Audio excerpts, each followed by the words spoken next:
Stormy, newsman of the stars here on Newstalk 1280 KIT. When you have a number of folks who expire in your county through one way or another, you know, we have our fair share of homicides here. We have drug overdose. We have unintended deaths that, you know, you don't even really stop to think of how many people have to be determinations made about their passing over the course of a typical year in Yakima County. So I would think that the coroner's job is a big job, and we know that it needs to be an independent voice. And one of the candidates who seeks the position, Jim, we can call him, Curtice is here. And Jim, good morning. How are you? I'm doing awesome. How are you guys? Yeah, we're great. Good to see you. This is go ahead, Lance. No, I was just gonna say. So every time I hear one of those sirens come in our valley, it could be you. You're a paramedic, right? I am. Yeah. Right on. Okay. Yep. I've been serving here in Yakima, a pre-hospital, for 28 years. 28 years. Yeah, 16 years as a paramedic, and then the last 11 years as a field operations supervisor. And Jim, when you hear the sirens, it could be the police chasing Lance or I. Just so you know, that's the difference in the siren thing here. Just moving ahead. That's right. Well, tell us who you are. Tell your family, your background. Just give us. I'm married. We have 5 boys, all raised in the valley. They're spread out between here and Idaho. The youngest one is 22. The oldest one just turned 29. You look like a young man to have a 29-year-old out there. You do, man. Yeah, it's just because it's my haircut, I think, is what does it. So what hair? Yeah. Exactly. All right. So where'd you go to school? You were from? I went to school on the west side, Five High School, and then I moved over here the day after I turned 18. Worked in the woods for a little bit, and then got into started with Natchez Fire, and volunteered them for quite a while. Went to GLEAD, and then went on to school for paramedicine. You know, I could never do what you do in a million years.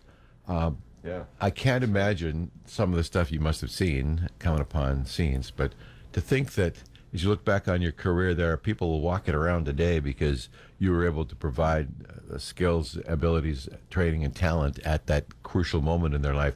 That's got to be like one of the best feelings I can imagine. Yeah, it's pretty interesting. Let's say, I go to Fred Meyer's or the mall or whatever, and you'll run into people, and they look at you, and they kind of just stare at you for a second because they recognize you, but you see so many people, and then you think about, oh, yeah. So, yeah, it's pretty rewarding. You walk through the store, you go, oh, ruptured spleen over there. Oh, hey, look at there. Femur shatter, I remember you. And just kind of like go by all those.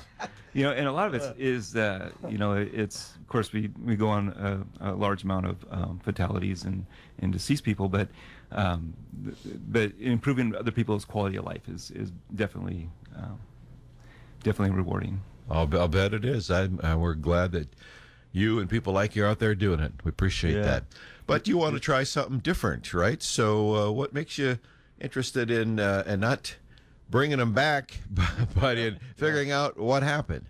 So obviously I'm interested in being a coroner, otherwise I wouldn't have ran. But over the years, I've been on numerous scenes in the valley, and sometimes what I've seen on scene doesn't necessarily match the outcome of. And so I pondered about it, and I really think that we're missing the medical experience, medical outlook on scene when they're doing the death investigations.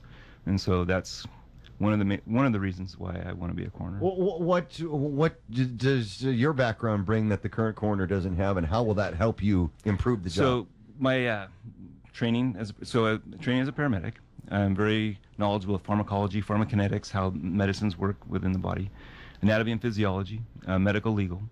And so over the years, you go on these scenes, you see things, what's out of place, what's in place, and different things like that. A lot of times, you investigate.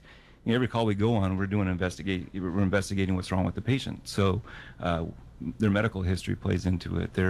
What medicines are they taking? How do they feel for the last 12 hours? So you have all these little pieces of the puzzle that you're kind of putting together, and then you will, your treatment will that will sort of direct your treatment. How are you going to? And you're doing that on the fly, under duress, right? In minutes and stuff. So so you got to know this stuff a little bit. So yeah, it makes sense. Our current coroner has suggested that he's been an investigator, a criminal type investigator, and that he can, I guess the word would be, subcontract the medical.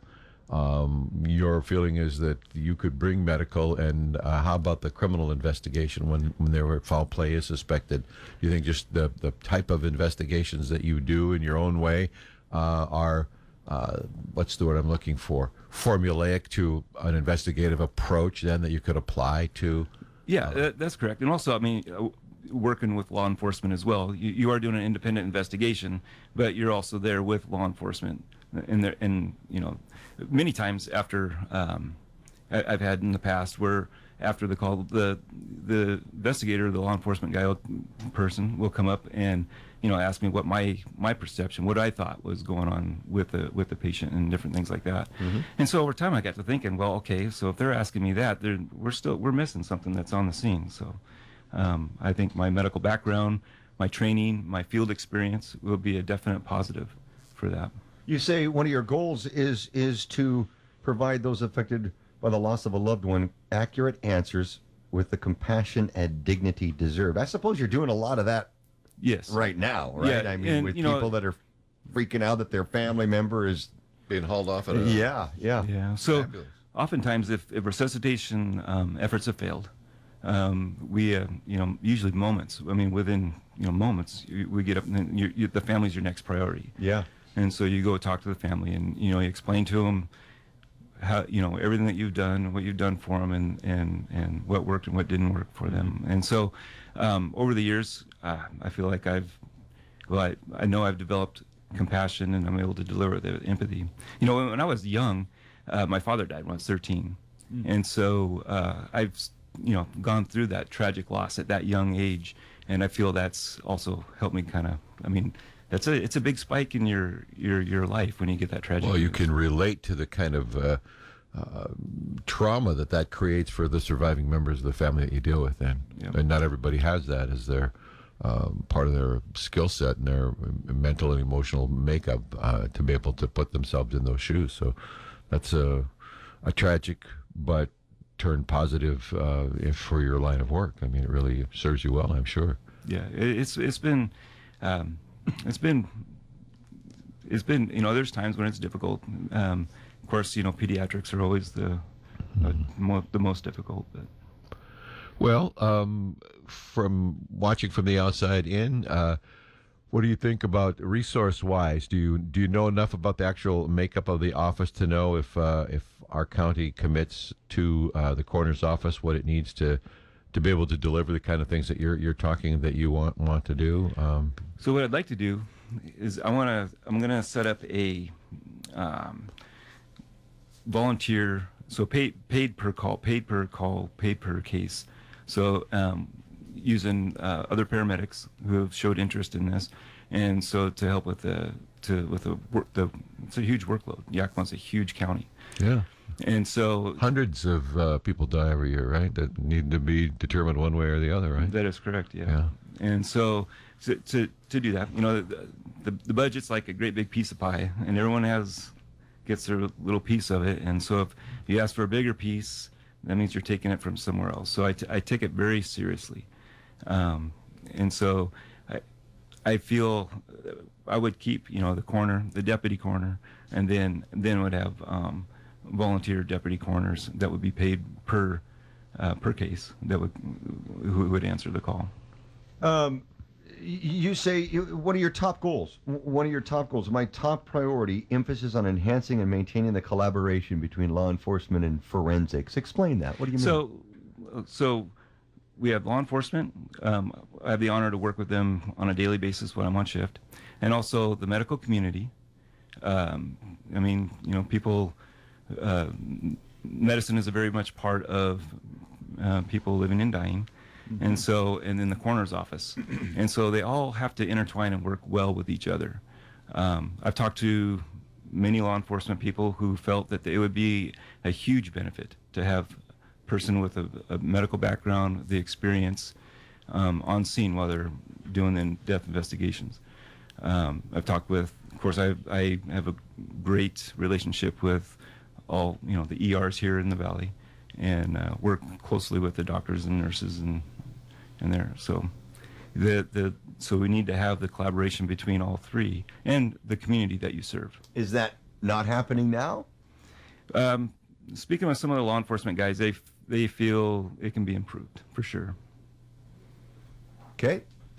Well, it just seems like this is and as you view this, and as you want the viewers to see it, is just sort of a natural progression based on the experience that you've gathered to this point, and the observations that you've made. It's like, wait a minute, I've got stuff that could maybe fill the gaps that do exist and make a workable situation even better. I mean, we're always looking to get better. It doesn't necessarily mean that we're saying something's a disaster or what have you, but there's always ways to improve, and voters knowing that what you bring to the table gives them a chance to say, is that an area of improvement that we want to make, and would this be the guy to do it, right? Right. Yep. So how's the campaign go? I mean, I would think that you guys are, it seems like you're always on call and always, it's a little tougher to do the traditional kind of campaigning, right? Yeah, the station I work in at downtown, we pretty much do walking 24s. And so after that, then we're running off to do a parade, or I've been going door to door, house to house, ringing doorbells. How's that going? I mean, when they say, hello, I'm the guy that deals with you when you're dead. What do they ask you? I mean, it's like, you know, people are awesome. People are very receptive. You explain to them what you bring to the table and who you are, and they're very warm, and invite me into their house. We sat and talked for, one couple I sat and talked to for like 30 minutes, and they were amazing. It was pretty cool. It's been actually awesome. I look forward to doing it. Well, what are they telling you? What are they asking you to do? What do they want different? Well, so one of the biggest things, they're surprised that to be in the coroner, you don't have to have a medical background. Once I tell them, my experience, and they are like, oh yeah, that makes total sense. I don't understand why it hasn't been like that. And so, any of them say to you, talk to KIT News. Those guys, that show's dead and they don't know it yet. Has any of them ever said anything like that to you? No. Okay, good. Wanted to check what kind of information is going around out there. Well, it is. I think that's one of the coolest things, is that you do find out about people in your community that maybe you never that have never ever heard from a coroner before, and so you can have a good conversation and feel better about the people in the community you serve. Nice meeting you. Hope I never see you in my professional setting. I mean, it's one of those kind of things, right? Yeah, that's right. We're talking with James Curtice, and he wants to be our next county coroner. 4-year term, a lot of years invested in helping folks through his time in the medical field as an emergency medical tech. Is that what we call you, or what's the official paramedic? Okay, what's the difference? Schooling. So basically, on the scene, a paramedic, you deal with advanced airway, advanced cardiac life support. You're a pediatric advanced life support, and so you're basically more training than an EMT. Quite a bit more. Yeah, it's like just short of having the doc roll in, it's you, right? Well, I don't want to say that, but I'll say it. Yeah. But we're also, I mean, not to take anything from the EMTs that you work with. The EMTs, we have some amazing EMTs in the valley. We need them. We need the manpower. Not everybody can be at all the same places at the same time. We've got to have folks that are on the job like that. And Yakima Fire's who I've got their endorsement, and they give us a pretty nice little financial boost there. And I just want to give a plug to those guys. That they do a great job. The men and women there. We're very fortunate to have them. Well, Jim, here's the thing. You're on a call, then you're about to get there, and they say, oh, they're okay. You can go home, but you're already in the elevator going up to the 15th floor, and you look around, and there's Lance and Dave in the elevator with you. First of all, you say, this is a nightmare, and I know I'm going to wake up. But then you say, here's my opportunity to give them my elevator pitch about why people should vote for me, and everybody's listening, so why should people vote for Jim Curtice? I am very committed to this valley. I love this valley. I love the people in here, in the valley itself. I feel that my background, my expertise in and training would be a very much a benefit for all of the people, or the people that I come in contact with. feel very fortunate to live in this valley, and I just love the valley, love the people, love the atmosphere. Yakima is a great city. There's been kind of a bad rap, but that's like 99% is amazing, and then the 1% or Right. so. Chances are, in your line of work, you'll run into that 1%. Yeah, So you see some of the worst things in people, but you get to see some of the best things in people too. And you get on scene, people are doing CPR, they've never even met this person, the person collapses, they're doing CPR, they don't know, and they don't have the fancy gadgets, they're doing mouth to mouth, and they're putting themselves out there, and we have a lot of those people here in this area. well, as a county coroner, you'd be able to provide information and comfort and compassion to those people who didn't make the process, whether it was the paramedics that couldn't save them or the good Samaritans that stopped to help. So get through the primary. We'd love to have you back, chat some more. And I guess there's 3 candidates, right? So somebody won't get through. But if you're among the winners in August, we'd love to chat with you again. And we say thanks for all the service you provided for everybody whose paths you've crossed in your role in Yakima. Thank you so much. And thank you guys for having me and providing this venue for all of the candidates. It's very appreciated. It is our pleasure, sir.